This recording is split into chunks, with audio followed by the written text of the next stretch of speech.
Blackpink, siapa sih yang nggak kenal?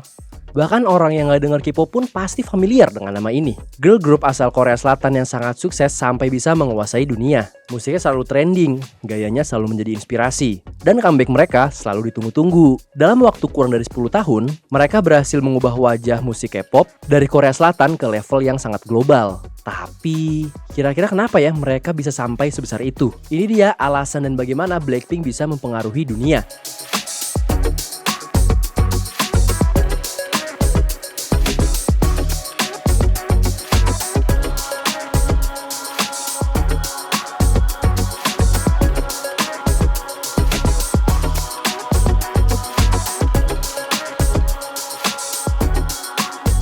Blackpink debut di tahun 2016 di bawah naungan YG Entertainment. Agensi ini dulu juga yang bikin idol group legendaris seperti 2NE1 ataupun Big Bang. Waktu itu, YG lagi pengen bikin idol group cewek yang modern, lebih bold dan bisa diterima secara global. Nah, jadilah Blackpink. Nama yang katanya mewakili dua sisi, yaitu cantik tapi berani dan manis tapi kuat. Dari awal debut lagu Boombayah dan Whistle itu mereka langsung meledak. Musiknya ngebeat, tampilannya keren, dan koreografinya tuh niat banget. Tapi yang bikin Blackpink beda, itu mereka bukan cuma jual lagu, tapi juga jual personality. Keempat member Blackpink ini kelihatan kuat, percaya diri, tapi tetap punya sisi feminim yang gak dibuat-buat. Setiap member juga punya warnanya sendiri. Jisoo yang memiliki visual klasik Korea dan mencerminkan wanita elegan. Jennie dengan vibe schoolgirl, stylish, dan jadi ikon fashion dunia. Rose yang punya suara khas, lembut tapi kuat. Dan Lisa yang berasal dari Thailand, dancer andalan yang energinya luar biasa dan menjadi inspirasi buat banyak orang. Keunikan mereka ini justru menjadi kekuatan.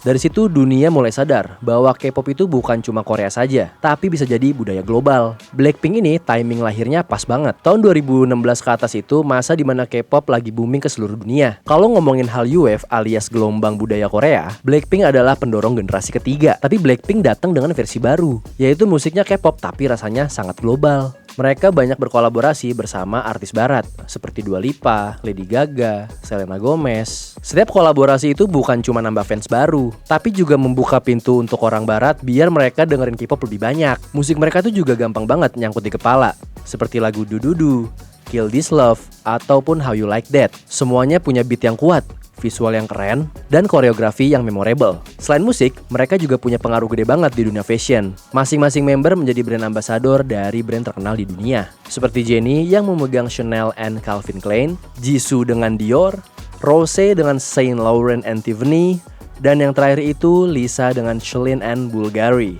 Setiap kali mereka datang ke acara Fashion Week, semua mata langsung tertuju ke Blackpink. Outfit yang mereka pakai itu langsung sold out karena dipakai sama Blackpink. Itulah yang disebut dengan Blackpink Effect. Apapun yang mereka lakukan, itu jadi trending.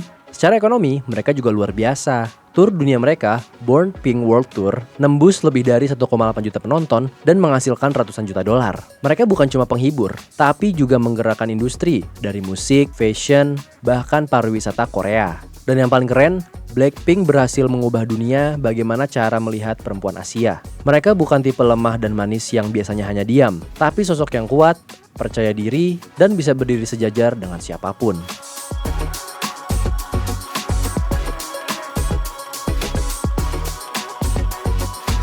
Tapi kenapa ya Blackpink bisa sedominan itu? Apa sih yang bikin mereka bisa menguasai ranah K-pop bahkan sampai global? Kok bisa ya grup dari Korea itu punya pengaruh yang sangat kuat sampai ke Amerika, Eropa, bahkan Timur Tengah? Alasannya, pertama, karena mereka tahu bagaimana cara bermain di dunia digital. Debut di tahun 2016 itu adalah timing emas. Blackpink dan tim YG sangat memanfaatkan algoritma. Setiap teaser, setiap dance practice video, bahkan challenge TikTok mereka, semua dirancang biar viral dan mudah disebarkan. Dan yang kedua, individual branding mereka tuh kuat banget. Setiap member itu punya persona yang berbeda dan itu disengaja. Jennie jadi fashion icon, Rose jadi simbol musikalitas, Lisa jadi inspirasi dancer dunia, dan Jisoo jadi representasi klasik Korea. Strategi ini bisa bikin mereka menjangkau ke beberapa segmen fans. Dari pecinta fashion sampai audiens barat, dari penonton drama Korea sampai penggemar hip hop. Dan ini yang bikin Blackpink terasa universal. Yang ketiga, kolaborasi dan positioning. Mereka nggak sekedar menjual Korea, tapi mereka menjual kualitas internasional dengan rasa Asia. Tampil di Coachella, duet dengan artis barat besar, dan mengisi cover majalah global. Itu bukan cuma pamer, tapi strategi positioning biar dunia melihat mereka kalau mereka tuh sejajar sama artis barat. Dan hasilnya, mereka diterima bukan sebagai girl band Asia aja, tapi superstar global. Selain itu jangan lupakan faktor fandom. Blink bukan cuma fans biasa, mereka adalah kekuatan digital yang bisa menggerakkan statistik dunia maya. Dari streaming massal sampai trending topik global, Blink selalu menjadi garda terdepan. Sesuatu yang memperlihatkan bagaimana fandom K-pop bisa berkembang jadi ekosistem sosial yang nyata.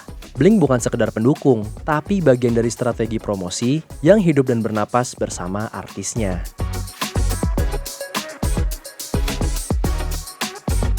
Di balik kilau panggung dan glamornya dunia fashion, Blackpink juga nggak luput dari kontroversi dan dinamika industri. Mulai dari isu budaya yang sensitif, rumor hubungan asmara, sampai gosip soal kontrak dengan YG Entertainment. Di akhir 2023, kabar bahwa kontrak Blackpink habis itu sempat bikin heboh. Tapi yang menarik, meskipun mereka kabarnya bakal mengatur aktivitas solo lewat label masing-masing, mereka tetap akan melanjutkan kegiatan grup. Yang bikin menarik, terlepas dari semua drama industri, Blackpink ini tetap relevan. Karena mereka bukan cuma idol, tapi mereka adalah representasi generasi. Mereka mendefinisikan ulang citra perempuan Asia di media global. Perempuan Asia sering digambarkan sebagai perempuan yang pasif dan lembut. Blackpink datang dengan energi yang powerful dan independen. Mereka nunjukin kalau feminim dan kuat itu bisa jalan bersamaan. Bahwa cewek Asia bisa punya panggung dimanapun. Blackpink sudah meninggalkan warisan besar, yaitu rekor streaming, tur terbesar untuk girl group, kolaborasi ikonik, dan pengaruh fashion yang tak tertandingi. Dan kalau ngomongin masa depan, kelihatannya Blackpink akan masih terus berpengaruh.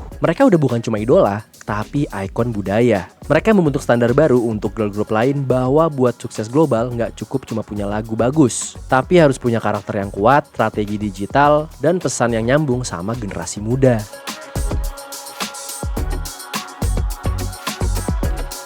Kalau dipikir-pikir, Blackpink tuh bukan cuma sekedar girl band, tapi mereka adalah fenomena budaya yang mengubah cara dunia melihat musik, fashion, bahkan identitas. Mereka nunjukin bahwa kombinasi antara kerja keras, kreativitas, dan strategi yang tepat bisa membawa siapapun menjadi ikon yang global. Jadi, kenapa Blackpink bisa menguasai dunia? Karena mereka bukan cuma nyanyi buat didengar, tapi mereka mewakili sesuatu, yaitu kekuatan, kepercayaan diri, dan mimpi besar generasi muda di seluruh dunia.